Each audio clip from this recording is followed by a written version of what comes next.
What is up, everyone? It's Hollow Jedi here, and I played Clair Obscur Expedition 33 for 100 hours, and these are my thoughts. Now, if you're familiar with my channel, you know I don't usually cover games of this caliber, but when the embargo lifted, one review caught my eye in particular as it was titled Clair Obscur Expedition 33, a turn-based Souls-like. So naturally, I had to check it out. Whether or not it truly fits the Souls-like genre is debatable, but that's a conversation for another time. The game kicks off with a well-designed tutorial, though I did find it to be a bit lengthy, as I witnessed many players skipping through town, eager to dive into the story and just start playing, outright ignoring the perfectly normal trash cans that were scattered about in the opening area.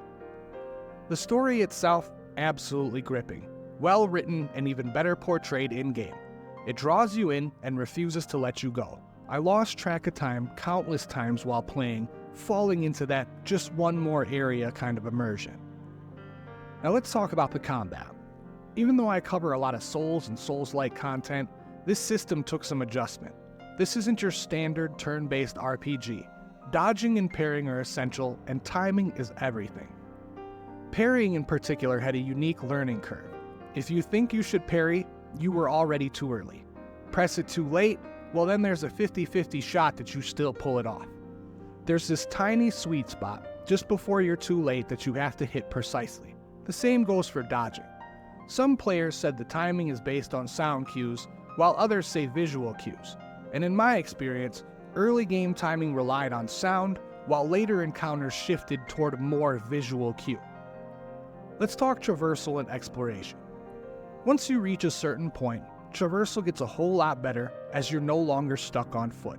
The world is filled with a variety of enemies and challenges ready to be explored at your leisure, but tread carefully because some of these enemies are far more stronger than they first appear. Let's talk difficulty. I have save files for all three difficulty settings because, well, I did put in 100 hours, so why not?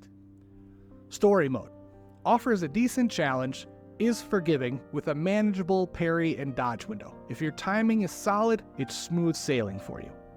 Expeditioner difficulty dials up the challenge a bit more, the parry and dodge windows tighten, making precision much more critical. At times, it felt unreasonable, but pushing through was incredibly satisfying.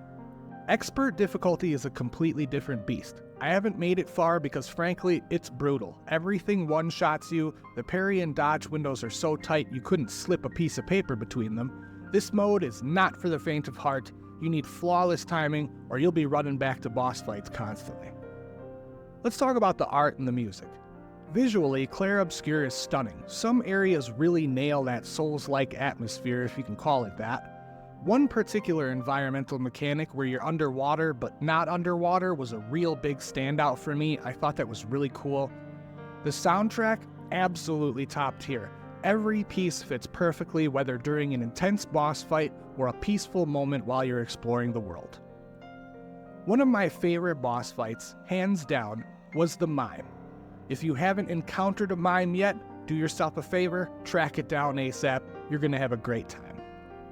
For my final thoughts, overall, I give Clair Obscur a 9 out of 10. Why a 9? Well, during my story mode playthrough, I didn't feel much of a difficulty gap between story and Expeditioner. While Expeditioner did feel rewarding, some bosses felt like they belonged in expert mode, turning them into obstacles rather than battles to appreciate. But hey, that's just one guy's experience after 100 hours. Will it win Game of the Year? Most likely, but let's not forget there are still plenty of big titles coming out in 2025. I'm Hollow Jedi. I'd like to thank you for tuning in today. Be sure to hit that like and subscribe button, and I'll catch you next time.